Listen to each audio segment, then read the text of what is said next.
Como decían recién, soy periodista, investigador. Específicamente mi tema de investigación es la soberanía alimentaria. Estoy haciendo un estudio comparado entre comunidades campesinas e indígenas del norte de Córdoba afectadas por el agronegocio y de la puna catamarqueña afectadas por la megaminería, intentando pensar un poco la cuestión esta, ¿qué politicidad hay ahí en esa soberanía alimentaria practicada por comunidades que lo vienen haciendo desde hace siglos, y no por una cuestión romántica, porque a veces, como se ha dicho hoy, parece así como un poco de hipismo, ¿no? Vamos a ver comunidades indígenas, qué lindo, cómo tienen los maíces y demás.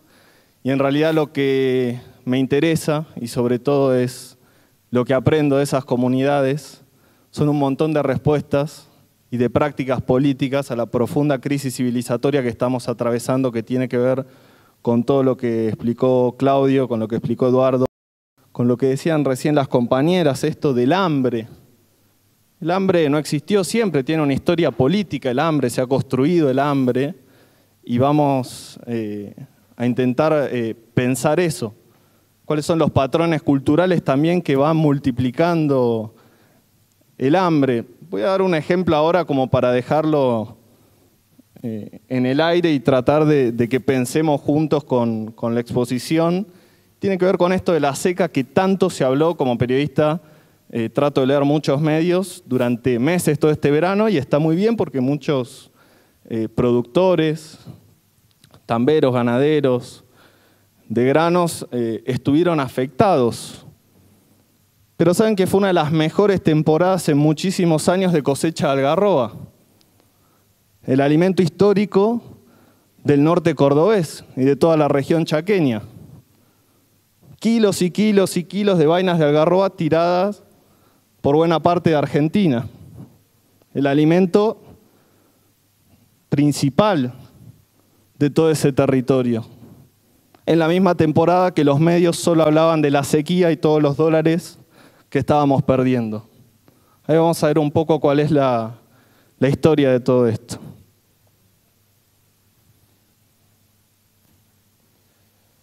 Un poco una definición de soberanía alimentaria, de las tantas que hay, de la vía campesina. Me parece que esta, hecha en el año 2007 en Mali, es una de las que mejor da cuenta de todo esto. Dice: es el derecho de los pueblos a alimentos nutritivos, culturalmente adecuados, accesibles, producidos de forma sostenible y ecológica, y el derecho a decidir su propio sistema alimentario y productivo. ¿Sí? Una estrategia para resistir y desmantelar el comercio libre y corporativo. Lo que hacen acá las compañeras y los compañeros que estuvieron recién. Encauzar los sistemas alimentarios, agrícolas, pastoriles, de pesca, para que pasen a estar gestionados por los productores y productoras locales. Da prioridad a la economía local, al mercado local, otorga poder a los campesinos, a la agricultura familiar. Promueve el comercio transparente, garantiza ingresos dignos para todos los pueblos y los derechos de los consumidores, la otra parte de esta relación política. Garantiza que los derechos de acceso y la gestión de la tierra, de los territorios, del agua, de las semillas y la biodiversidad estén en manos de aquellos que producen los alimentos. Esto en realidad surge en los 90 como respuesta política a la FAO, que hablaba de seguridad alimentaria, y de fondo de eso en realidad tenemos parte de lo mismo, de un sistema gestionado por grandes corporaciones. Nada tiene que ver la seguridad alimentaria con la soberanía alimentaria, y es interesante ver que es un discurso que tampoco está muy presente en el bagaje de lo que entendemos como actores políticos. Sería el establishment político, ¿sí? Los gobernadores, presidentes, legisladores, poco y nada hablan de soberanía alimentaria. En mi caso, como lo presenté antes, entiendo la política desde otro lado, y vamos a ver un poco desde qué lugar y qué historia hay de esa política. Un modelo pensado y ejecutado. En su exposición, Eduardo habló de esto de Darwin. Después se ha hablado mucho en la teoría social y política del darwinismo social. Y acá hay una frase muy interesante de Joseph Townsend, siglo XVIII, la recupera Karl Polanyi, para que veamos cómo todo esto de lo que estamos discutiendo acá está finamente pensado, finamente ejecutado desde hace mucho tiempo. Townsend era médico y economista, típico en esa época, varias profesiones, estudios multidisciplinarios, e inspiró a Darwin, e inspiró a Malthus, y él decía: el hambre domesticará a los animales más feroces, enseñará a los más perversos la decencia, la civilidad, la obediencia y la sujeción. Sujeción. Miren si estaremos sujetados, lo que les decía antes de la algarroba. En general, únicamente el hambre puede expoliar y aguijonear a los pobres para obligarlos a trabajar. El hambre no es solo un medio de presión pacífico, silencioso e incesante, sino también el móvil más natural para la asiduidad y el trabajo. El hambre hace posible los más poderosos esfuerzos. Eso decía Townsend, fines del siglo XVIII. ¿Saben para qué? Para dar de baja las leyes de pobres en Inglaterra, lo que sería hoy la asignación universal, que dicho sea de paso, muchos critican, y en el Reino Unido existió hasta la Segunda Guerra, ¿sí? Desde hace varios siglos. Hay una historia de esta expropiación política. Dice Silvia Federici sobre el proceso de expansión del capitalismo en sus primeros tiempos en el norte de Europa. La privatización de la tierra y la comercialización de la agricultura no acrecentaron la cantidad de alimentos disponibles para el común de la gente, aunque aumentara la disponibilidad de comida para el mercado y la exportación. ¿Les suena? Lo mismo que ahora. Para los trabajadores, esto fue el inicio de 2 siglos de hambre, de la misma manera que hoy incluso en las zonas más fértiles de África, Asia, América Latina, la mala alimentación es endémica debido a la destrucción de la tenencia comunal de la tierra y la política de exportación o muerte. Dice Gligo, interesante trabajo histórico muy consultado por los agrónomos y sobre todo por los ecólogos que les interesa la historia alimentaria. En la América Andina, ¿sí?, lo que hoy conocemos como Perú, Ecuador, las prácticas alimentarias eran muy completas, consultaban la conservación y selección en base al poder nutritivo de los alimentos. Las poblaciones de esa región tenían una alimentación superior a la del actual mundo civilizado de esa misma región. Más variada, más nutritiva, varios siglos atrás, antes de la invasión. La irrupción hispana rompió el aprovechamiento vertical de las economías andinas, desintegrando el autoabastecimiento que existía. ¿Qué era eso? Soberanía alimentaria. La cultura local, base alimentaria, siempre. Dice un geógrafo brasileño, Carlos Walter Porto Gonçalves, no existió en la historia de la humanidad ninguna cultura que para alimentarse haga monocultivo, no existe. Es antihumano. Y vamos a ver otros ejemplos, viendo esto en las distintas geografías, y dirán qué tiene que ver, porque vamos a ver después cómo eso se reproduce en nuestras vidas, en nuestros cuerpos, en nuestros territorios.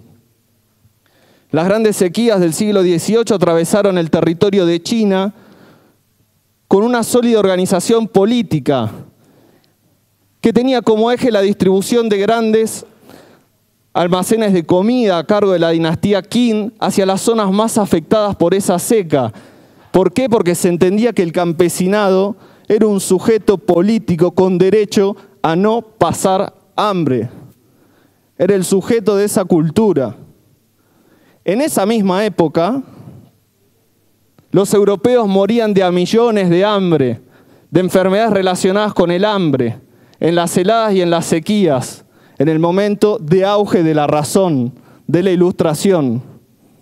Miren cómo estaban pensando los europeos y cómo exportaron eso a cada región del mundo.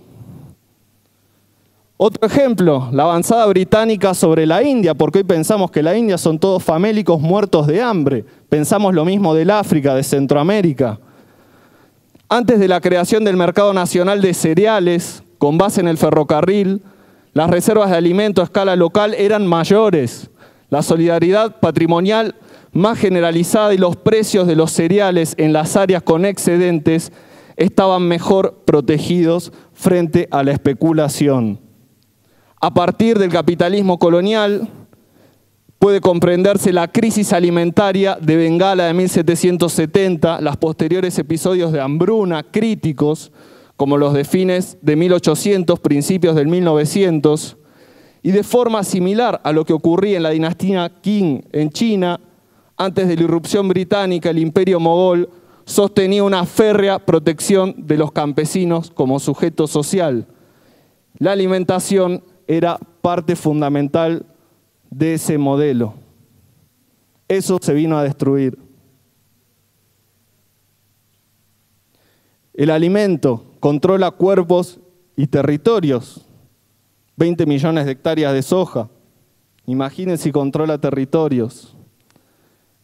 El hambre y la mala alimentación habían sido un fenómeno excepcional en culturas no capitalistas de las más diversas. El hambre como práctica sistémica no existía. En base a evidencia histórica, Polanyi sostiene que una sociedad primitiva, el individuo no se siente amenazado de morir de hambre a menos que la sociedad en todo su conjunto vaya a morir de hambre. No existe hambre en las sociedades que viven en el límite del nivel de subsistencia. No existe como fenómeno cultural. El gran médico brasileño Josué de Castro, en su Geografía del Hambre, gran trabajo hace varias décadas ya, dice que no hay registros en las primeras poblaciones de déficit alimentario. Por el contrario, estos aparecen cuando las sociedades comienzan a acumular bienes, trazar fronteras y hacer la guerra. Esto, que parece algo lejano, empieza a cambiar profundamente hace solo un par de siglos y se expande a todo el mundo. Sentencia Karl Polanyi: la primera contribución del hombre blanco al mundo del hombre negro fue esencialmente hacerle conocer el azote del hambre. Así lo definía la teoría política europea en ese momento. Había que hacer conocer el azote del hambre. Fue así como el colonizador decidió derribar los árboles del pan a fin de crear una penuria artificial. Townsend: el hambre para hacer trabajar a la gente, para que ingrese al mercado. El ejército de reserva. Karl Marx, interesantísimo leerlo como historiador. La ruptura de la relación del hombre con la naturaleza, esa fractura irreparable, decía Marx, del hombre con la naturaleza, llevada a su extremo por la lógica del capital, arranca a los hijos de la tierra del pecho en el que se criarán y transforma así el propio trabajo del suelo, que por su naturaleza parece ser la fuente directa de la subsistencia, en una fuente de subsistencia mediada. Estaba pensando en lo que decía Eduardo antes, esto de la Pachamama. Marx no era un pachamámico, pero tenía clarísimo que a partir del capitalismo se fracturó esa relación con la naturaleza de un modo irreparable. Y esto es lo que tenemos hoy. Esta foto la podemos encontrar en cualquier mercado de abasto o en cualquier basural de pueblo, incluso en el pueblo donde vivo. Pequeños. Lo antinatura devenido en cultura. Nuestros cuerpos, territorio, parte del modelo, porque no es solo esas 20 millones de hectáreas, sino que eso permanentemente está dialogando con nuestros cuerpos. Somos energías vitales, aunque nos olvidemos. Somos energía que funciona a partir del alimento. 1.300 millones de toneladas desperdiciadas. Los organismos oficiales, que uno a veces dice, dan números conservadores, hablan de 1/3 de los alimentos desperdiciados. Y nos dicen que lo otro, que lo que existía antes en Mesoamérica, en la América Andina, en África, en la India, es el atraso. Uno no va a reivindicar cualquier práctica política, pero habría que discutir un poco eso. Cartografía actual, lo global y lo local. Las naciones del extremo sur de América triplicaron el área de cultivo y quintuplicaron la producción de soja entre el 90 y 2014. 150 millones de toneladas en 60 millones de hectáreas. Una extensión más grande que la superficie de Paraguay y Uruguay juntos. Exportación o muerte, decía Silvia Federici, sobre lo que ocurrió un par de siglos atrás. Desde el 70 nunca retrocedió el cultivo de soja en Argentina. Entre el 88 y el 2002 desaparecieron 85.000 explotaciones. En el país una sola empresa concentra el 62% de la venta de pan, el 85% de la producción y comercio de azúcar. 2 empresas el 78% de los lácteos, 3 empresas de supermercados tienen el 83% de la venta minorista. Eso podría venderse como seguridad alimentaria. De toda esta historia, todo lo que hablamos, los reflejos, los tenemos aquí, en los lugares que nos rodean. Entre el 70 y el 2000, 1 millón de hectáreas de bosque chaqueña perdida en la provincia de Córdoba, por paso a soja. Casi 1/3 del territorio provincial está destinado a ese cultivo. Solo entre 2006 y 2011 se perdió el tamaño de una ciudad de Córdoba de monte nativo, ya sabiendo todas las consecuencias. 69 conflictos de tierra, afectadas familias campesinas indígenas, pérdida de cocina originaria y criolla. Cada familia campesina indígena en el norte de Córdoba, que existen los indígenas, aunque lo nieguen algunos exgobernadores, tienen todo un acervo cultural, prácticas alimentarias que se están perdiendo. Con cada familia que se va del campo, eso se pierde y realmente es muy difícil de recuperar. Y si no lo queremos ver desde esa visión de las familias campesinas indígenas, vamos a los consumidores. Ciudad de Córdoba, 50% de las verduras de hoja, en teoría podríamos decir de lo más simple de producir, no llegan del cordón periurbano, de la ciudad de Córdoba. Podrían decir también que ahí hay seguridad alimentaria. Córdoba, por su territorio, por su geografía, por los recursos, tranquilamente podría abastecerse de todas las verduras, de la carne, de los lácteos, con su cordón periurbano. Los territorios están destinados a otra cosa. Y no es que hay mala suerte o que, bueno, faltó un poco. Hay política institucional, hay decisiones claras, algunas se expusieron hoy acá.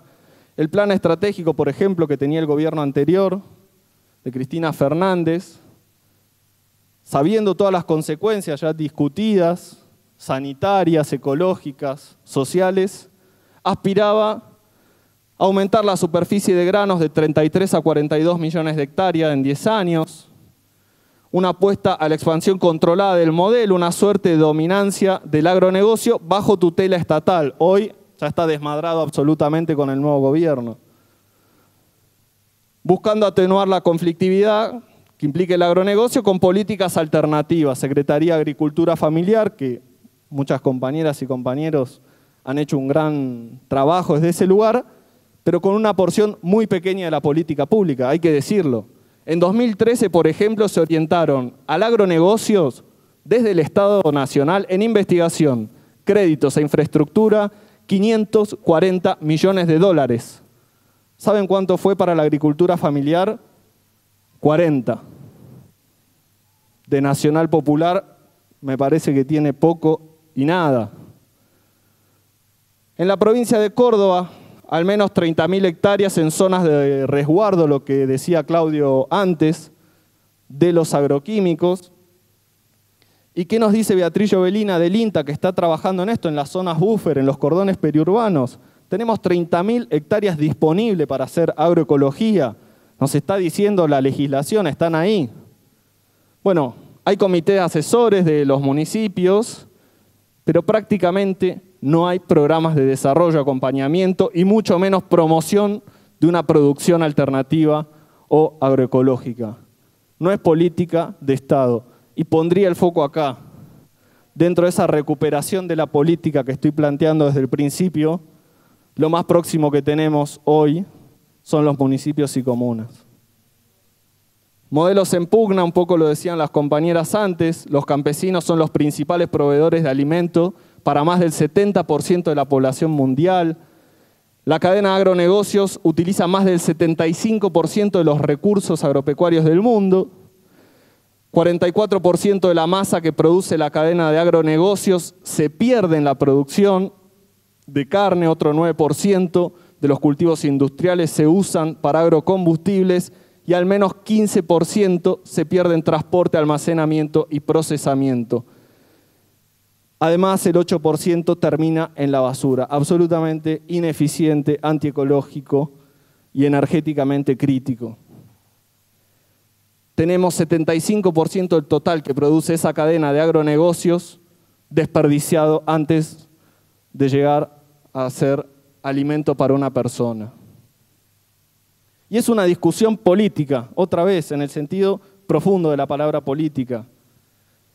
Desde una perspectiva radical podemos comprender la disputa de sentidos y prácticas alimentarias como esencia de la democracia en este sentido.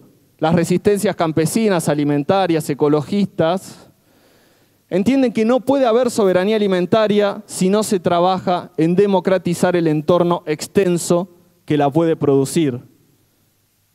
Y es un poco todo lo que se estuvo hablando hoy. Con falta de tierra, con falta de agua, con falta de aire o mala calidad de esos bienes comunes, con cuerpos y mentes sanas, solo es posible concretar una verdadera autonomía en materia agrícola y nutricional. No hay otra forma y hay que empezar a caminar hacia ese lado.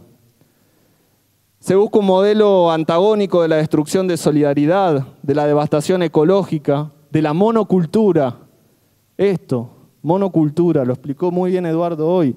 Solo hay una alternativa para millones y millones de hectáreas. Y vino la sequía y está el Estado con las empresas, venía del gobierno anterior, viene ahora, pensando qué cambio genético van a hacer para que las plantas sean resistentes en suelos salinos. Esa es la solución. Hay que relocalizar la política, recuperar el alimento. La forma de gobierno se configura de acuerdo al modo en que se organizan y piensan las relaciones de la vida social con la naturaleza. Esa es la primera definición política. Esa es la primera relación política del hombre, la relación con la naturaleza. ¿Cómo va a organizar el tiempo y el territorio? Su relación con la naturaleza. Y hay un fuerte vínculo entre el tiempo político y social con esos ciclos de la naturaleza. Esto es algo que se quiebra, como dijimos, en la modernidad, en una región muy pequeña del mundo, en el norte de Europa. Y hoy creemos que es lo natural, lo dado, lo que existió siempre. No es así. Se podría pensar que hay límites estructurales en los regímenes representativos modernos. El tiempo de la política estatal está alejado de los ciclos de la naturaleza. Y esa es una idea muy potente. La política estatal no entiende de tiempos de la naturaleza. Todas las sociedades se organizaron en función de los ciclos de la naturaleza. Cuando se excluye a la naturaleza de la forma primordial de la organización política, la sociedad o país se vuelve ciego en torno a su principal condición de existencia, la naturaleza. Habría que introducir en la política un poco de temporalidad agraria, ya que nos permite una mayor sintonía y el equilibrio con eso que nos hace cuerpos con vida. Estas ideas son de un politólogo boliviano, Luis Tapia, que mucho ha estado pensando desde hace décadas y trabajando con comunidades andinas. ¿Y por qué esto de decir al principio no es romántico? Porque es lo más sensato que puedo decir, aprendo de esa teoría política, pero aprendo en los territorios, con los productores, con quienes estuvieron antes. Son quienes mejor conocen las necesidades, las faltas para esta organización política. Antonio Córdoba, en las afueras de la capital provincial, dice: el que quiere verdura de estación sana sabe que viene, busca acá. El objetivo es poder alimentar al pueblo de esta forma, que es una artesanía. El alimento sano tiene que estar para todos. Porque las enfermedades con la mala comida le dan al pobre y también le dan al rico. Bastante distinto piensa, ¿no?, que Townsend. Una economía endógena, Domingo Gómez, en Tras la Sierra, cada lugar tendría que tratar de vivir con los alimentos que producen ahí. En nuestro caso vamos trabajando con el vecino, que cuando no tiene, te paga la semana siguiente, o cuando a vos te sobra y se puede poner fea la verdura, se la das en un bolsón y te quedás contento sabiendo que no se tira. Es la contracara de esos basurales que vimos antes. Si uno trabaja con el pueblo, se puede vivir bien produciendo verduras sanas. Cuidar el ambiente local, Leandro, en Pueblo Mampa, aquí en Villa María. Venimos a trabajar la tierra, cuidar el alimento y la salud nuestra y de los vecinos. Porque realmente sentimos eso, que estamos cuidando la tierra, que no es otra cosa que un espacio natural que no le pertenece a nadie y que es para todos. Sentido de comunidad. Otras subjetividades, el querido Willy da una definición de soberanía alimentaria. Dice: la libertad es el nombre de mi chacra y eso es la agroecología para mí. Elegir cómo vivir, cómo producir y cómo alimentarnos. Hay otras subjetividades, otra potencia política que está ahí y nos tenemos que apropiar todos. Soberanía alimentaria para la vida digna. Dice el antropólogo colombiano Arturo Escobar: la recomunalización de la vida, la relocalización de las economías y la producción de los alimentos, en la medida de lo posible, se convierten en principios apropiados para la práctica política del presente. Creo que es ardua y absolutamente necesaria esta tarea sensocognitiva, sentipensar para transitar en las ciudades hacia la recuperación de una conciencia en torno a los ciclos de la naturaleza, el origen del alimento, las condiciones físico-químicas que hacen posible la vida. Nos hemos olvidado de eso. Estoy convencido de que la soberanía alimentaria nos ofrece a quienes nos negamos al inevitable sendero de la actual crisis civilizatoria un complejo, pero profundamente esperanzador camino en términos de construcción y fortalecimiento de los hábitats donde la vida digna sea el único destino posible. Si, como hemos narrado, el alimento fue expropiado de los territorios donde esa energía que nos hace seres vitales define los modos de habitabilidad, es un deber político de cada comuna, municipio, ciudad, recuperar sus destinos alimentarios. Y una lucha política en el sentido más denso, más profundo, más potente de su significado, es decir, que como organizaremos nuestros espacios-tiempos en relación a nuestra naturaleza más próxima, el ambiente que nos rodea, la comunidad compartida y nuestros propios cuerpos. Muchas gracias.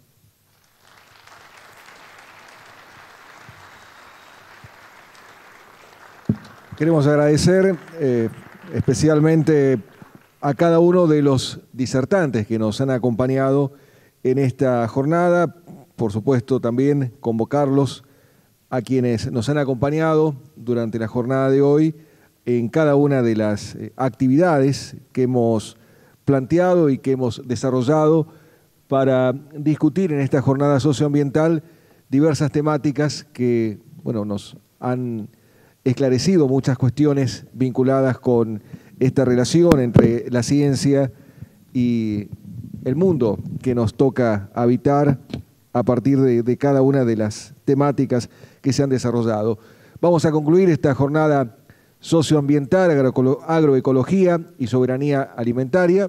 Vamos a invitar a todos los expositores a que estén aquí en el escenario para dar inicio a una ronda de preguntas que van a responder a las consultas escritas previamente realizadas por cada uno de ustedes en el formulario que tenían en la carpeta. Por supuesto, no serán todas las preguntas, pero haremos todo lo posible para que quienes nos han acompañado en la jornada. Vamos a comenzar entonces con el ingeniero Claudio Sarmiento.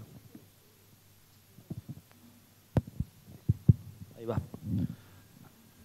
Bueno, me preguntan que en realidad podría ser para cualquiera esta pregunta. ¿Cuál sería el primer paso de una agricultura convencional a una agricultura agroecológica? Y es una pregunta que no tiene respuesta. De todos modos algo voy a responder. Pero no existe un primer paso universal que funcione siempre ni para toda la gente. Cada experiencia es una experiencia particular y bueno, tal vez el primer paso sea la decisión de hacerlo. Ahora, una vez que esa decisión está, hay que ver muchísimas cosas, ¿no? A dónde se quiere ir, desde dónde se parte, qué posibilidades se tienen, económicas, humanas, cuáles son los plazos, cuáles son las urgencias. Hay gente que se ha tomado muchísimo tiempo y está bien, para pasar de una agricultura más convencional a una agroecológica. Hay gente que hace años que está y está en una situación de avances y retrocesos. Hay gente que de un día para el otro lo ha hecho, es decir, gente que ha tenido alguna desgracia familiar, por ejemplo, alguna intoxicación, inclusive casos que han personas fallecidas en la familia por problemas vinculados a los agroquímicos y que ha dicho nunca más uso un veneno en el campo y nunca más lo usó. Fue una transición de un día. En la decisión no hay una respuesta para esto.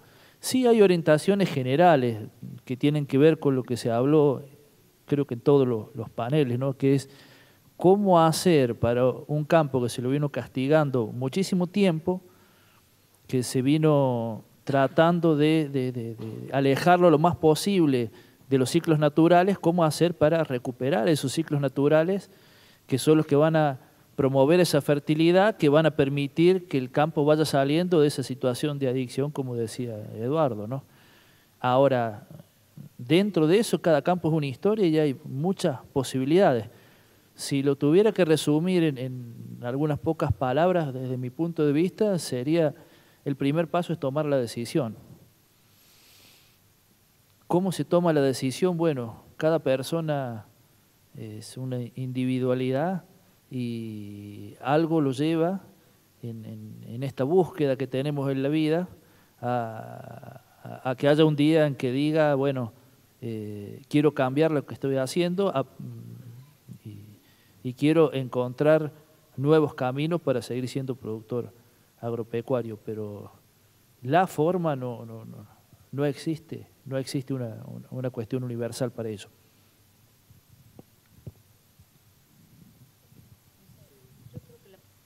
Yo creo que la palabra es convicción. Ese es el primer paso. No hay, me parece que no hay otra forma. O sea, para mí se resume en la convicción.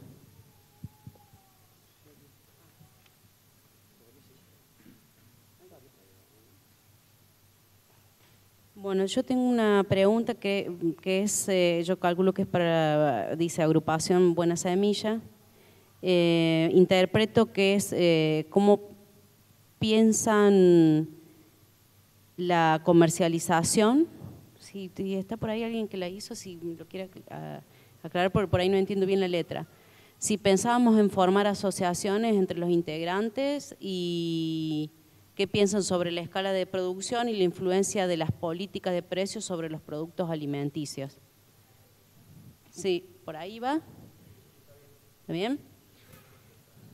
Bueno, mira, la agrupación pasó que iniciamos, o sea, cuando iniciamos hace 12 años éramos 3 productores. Las reuniones son mensuales, le cuento más o menos la dinámica porque es muy bonita y bueno, se aseguraba con el 50% de los integrantes que aparecían en la reunión, así que había reuniones que eran de 2 productores. Y así seguimos en esas condiciones un buen tiempo hasta que hace 3, 4 años atrás explotó. O sea, las reuniones, o sea, nos pasa que una semana antes a lo mejor tenemos 24 productores que están confirmados o que van a la reunión. El tema de la comercialización, la demanda nos excede, entonces como todos los productores estamos en distintos puntos, muy lejanos, distantes entre nosotros, creo que ellos son los más cercanos, la comercialización se resuelve relativamente fácil porque la demanda es muy alta, o sea, nos sobrepasa.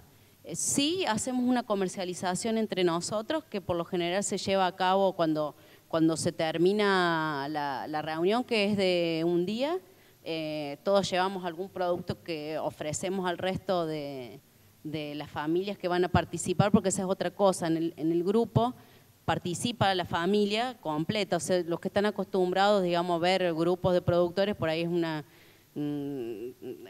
se entiende que van los hombres, o sea, las familias no participan, las mujeres no participan. Este es digamos, es un grupo que se conformó con las familias y bueno, nos ofrecemos los productos entre nosotros, semillas, o sea, siempre es prioridad, digamos, dentro del grupo comercializar algo. Y nos pasa que en realidad no nos integramos porque, o sea, nos sacan la producción, te la sacan de las manos, o sea. Así que no sé si hay alguna otra cosa que...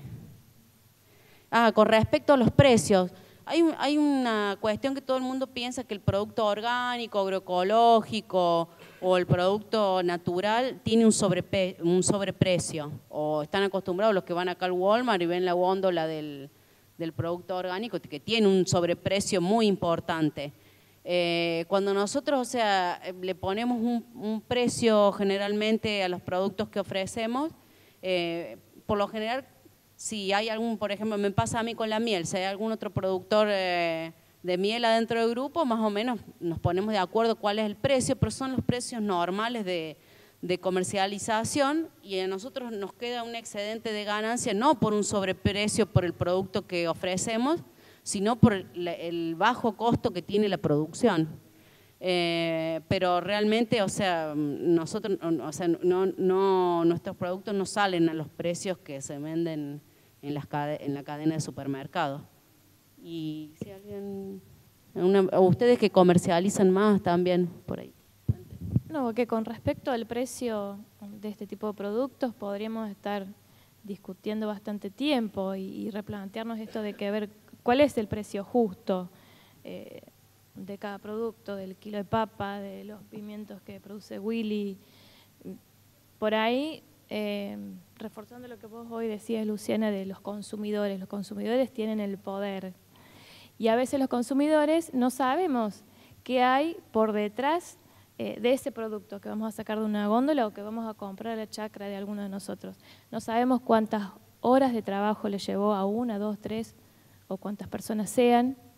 No sabemos cuántos meses hace que esa verdura está en la tierra para que después nosotros la podamos consumir.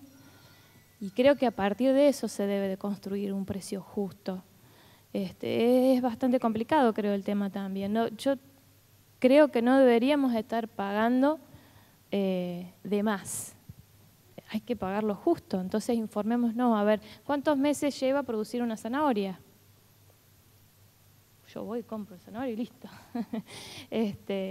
¿Cuánto tiempo, en mi granja produzco pollos parrilleros, cuánto tiempo hace que estoy produciendo esos pollos? ¿Cuántas personas fueron a trabajar para pelar esos pollos? ¿Cuánto tiempo a mí me lleva por día recorrer las instalaciones, dar el alimento? Entonces, hay varias cosas para tener en cuenta a la hora de construir un precio.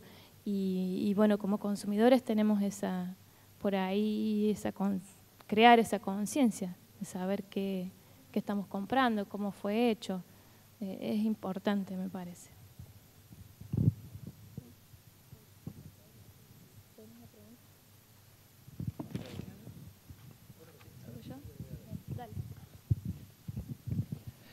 A mí me parece que hay productos que, como en el caso nos pasa a nosotros con la miel, que trabajando de esta forma aumentamos los rendimientos y bajamos los costos. Entonces es un producto que no necesariamente tiene que tener un precio mayor, se puede trabajar y vender bien con un precio menor.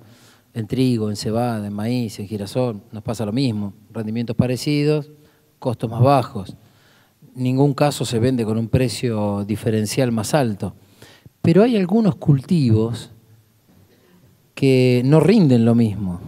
Como ser una papa, baja el rendimiento. O al menos yo todavía no trabajo en papa, pero creo que cuando me meta en eso me va a pasar, que a lo mejor en vez de 1.500 bolsas tengamos 700, 800, pero esa papa tiene 25 aplicaciones. Entonces, me parece que si un productor lo está haciendo sin agroquímicos y obtiene un rendimiento que es menor, seguramente que el precio va a ser distinto. Lo mismo pasa con los morrones, ¿no es cierto?, que tiene un trabajo, tiene otra cosa que no es el mismo precio de esta forma de hacerlo tan industrial. Te tiré ahí un centro, Willy. No, bueno, por ahí lo hortícola es muy artesanal y nosotros trabajamos 3 personas y bueno, lo que se decidió es decir cuánto se saca por hora en el trabajo. Entonces al poner el precio sí podés ver lo que sale en una verdulería, pero muchas veces no tenés punto de comparación por las distintas escalas. Entonces eso nos ayudó un amigo a decir, bueno, cuánto, digamos, vos estás trabajando, estás dando un trabajo y cuánto se quiere más o menos ganar por hora en relación a eso. Entonces ahí se saca y ponele para...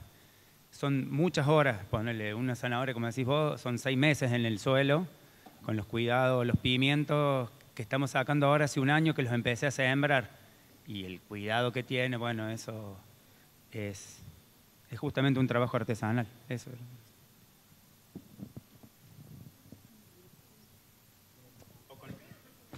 Con la algarroba que vos decías, este año nosotros fuimos a La Rioja y trajimos el camión con 3.000 kilos de algarroba.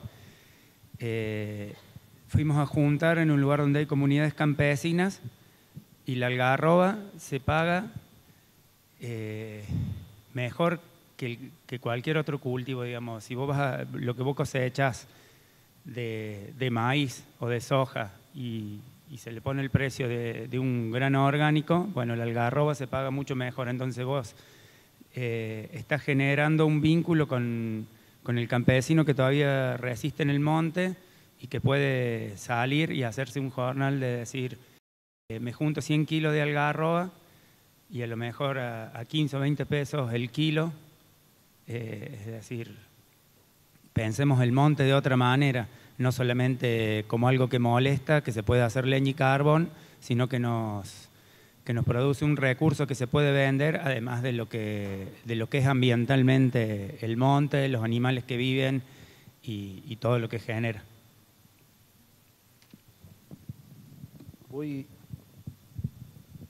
Sí, agrego un poco más, un ejemplo para el tema de los precios, que ahí me hizo ver Ivana que es interesante traer, lo que es las papas de Raúl Fermanelli, por ejemplo, que es un productor agroecológico de papas del Cinturón Verde de Córdoba, y que la papa uno la consigue más o menos a 10 pesos el kilo, que es el precio que está en verdulería, ¿no?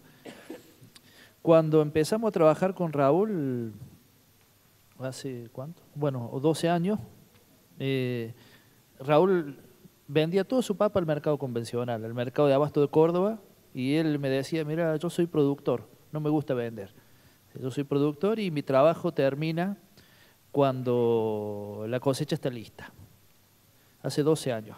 El año pasado hicimos un documental sobre su campo, que es parte de una serie de cortos, que es Córdoba Agroecológica, que recién veían el video de Willy, en el que yo me reía cuando hacíamos la entrevista con Raúl, búsquenlo en YouTube, que lo van a encontrar.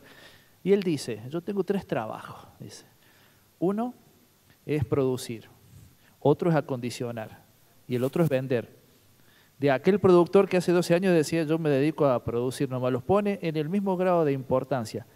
Y ese trabajo que hace él en el acondicionamiento y en las estrategias de venta que él tuvo que llevar adelante, porque nadie lo ayudó en eso, como decía, el Estado está bastante ausente, él estableció canales comerciales, vende a grupos, a comunidades, compró un acopladito con el cual él lleva las papas a las comunidades que ya están organizadas y ahí se reparten. Y bueno, el resultado es que esa papa llega al mismo precio que la verdulería para el consumidor, pero ¿qué pasa? Él se ahorra toda la cadena de intermediarios, entonces es un negocio, no me gusta la palabra negocio, pero sería la ganancia, está repartida entre el consumidor que no paga un sobreprecio y para él es mucho mejor, porque de esa papa que vende a 10 pesos el kilo, la ganancia tiene un margen mucho más interesante que si esa papa pasara por todo el circuito de intermediarios y fletes, que es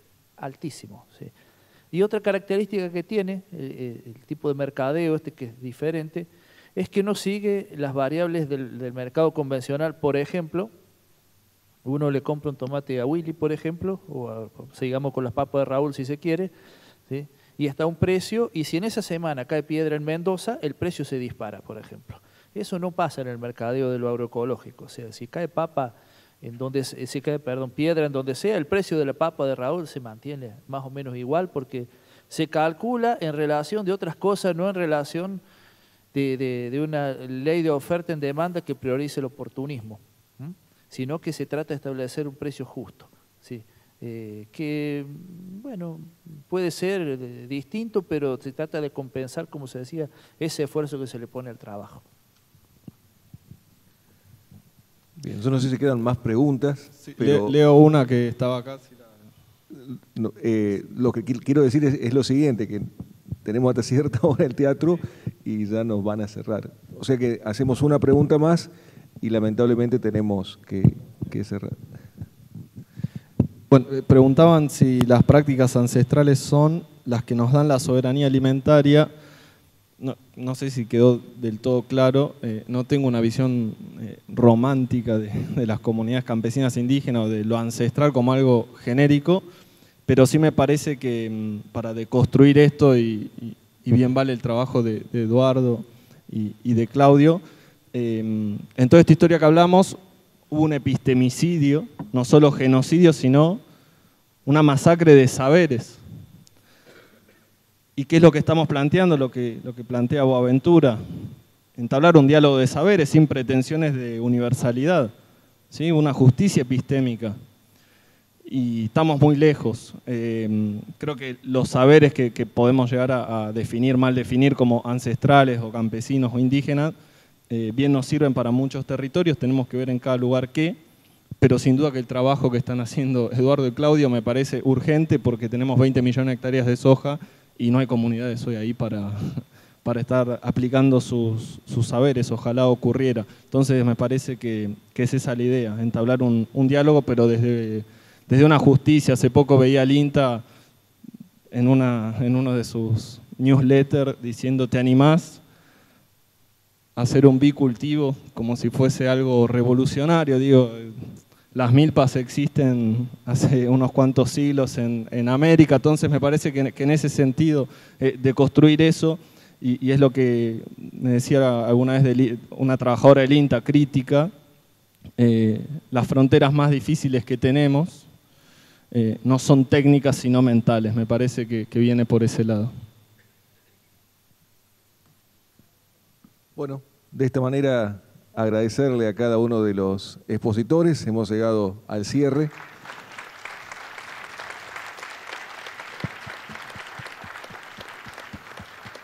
Estas jornadas socioambientales, agroecología y soberanía alimentaria, organizadas por el Observatorio Socioambiental de la Defensoría del Pueblo de Río Cuarto y la Mesa Socioambiental del Observatorio de Derechos Humanos de la Universidad. A cada uno de los expositores con sus temáticas, muchísimas gracias.